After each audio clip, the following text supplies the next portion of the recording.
السلام علیکم. پرون مې یو خبر وکړو او لم مې ډیر خپم شو، افسوس هم راغې او ما وی چې دا مونږ څنګه پاکستانیان یو څنګه مسلمانان یو. د عمرې یو کس روانو او هغه سره 50 تسبیح وي او تسبیح دانې جوړې کړې وي د چرسونه او په ایرپورټ ونیولې شو.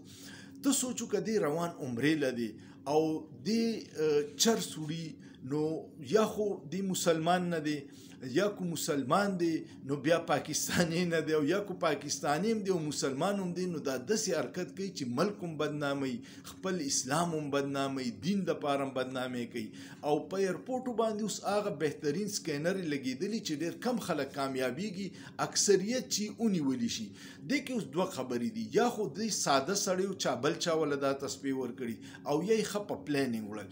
د ایرپورټو باندې د مختلف حج او د عمرې له چې خلک ځي نو ډیر خلک پکې په ناپوهتیا کې د نشې میډیسن چې کم د ادویات استعمالیږي د خوب دپاره، د دماغو د آرام دپاره، دا هم ځان سره وړي. دا بالکل ممنوع دي، د دې نه هم ځان هر څه نشهیي واله شیزونه خو ممنوع دي، خو دغسې ادویات هم ممنوع دي، کم چې خوب راولي، کم چې دماغو له آرام ورکوي. د دې فارمولې بالکل په سعودي عرب کې بین دي، نو تاسو احتیاط کوئ چې بیا درته په ایرپورټ تکلیف یا مو واپس کوي نو د هغې نه ځان ساتئ. یا خلک دا چلو کوي چې یو جالي د کلي ډاکټر نه بس لیکلي والي او روان شي، هغه هم مسله ده. درېیمه پکې دا چې کیپسول بند دي، ټیبلېټ بیا هم وړی شي خو کیپسول خو بالکل بند، یا خو ته ډکولی شي هر سړی، نو دغه پکې یو احتیاط کوئ.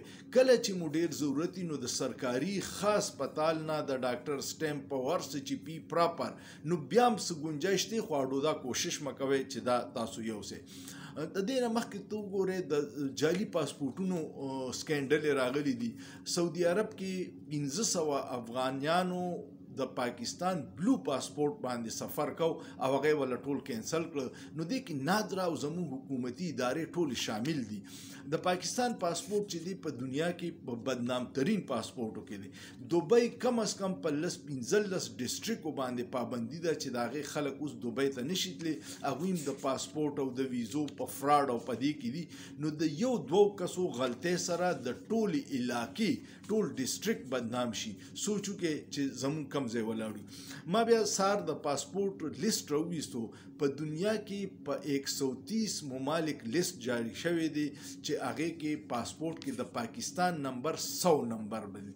په 130 ممالک کې موږ په 100 نمبر یو، زموږ نه شاته صرف 3 ملکونه دي، یو عراق دی، یو شام دی، یو افغانستان دی. نو زموږ د پاسپورټ دا پوزیشن دی. بل طرف ته سنګاپور یو وړوکی ملک دی، د دنیا بهترین پاسپورټ دی او چا سره چې سنګاپور پاسپورټ نو د دنیا 196 ملکونو ته بغیر ویزې سفر کوي. نو د عمرې او د حج په دغه کې چې تاسو منشیات وړئ یا 2 نمبر کار کوئ، مذهب هم بدناموئ، ملک هم بدناموئ او ځان هم بدناموئ. نو د خدای دپاره داسې حرکتونه مه کوئ چې د پاکستان د اسلام او ستاسو د بدنامۍ باعث وي. امید لرم تاسو به دې خبرو سره اتفاق کوئ.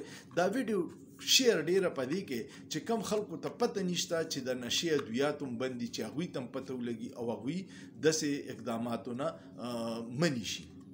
سوچ به وکړئ، په سوچ کې څه ګناه نشته.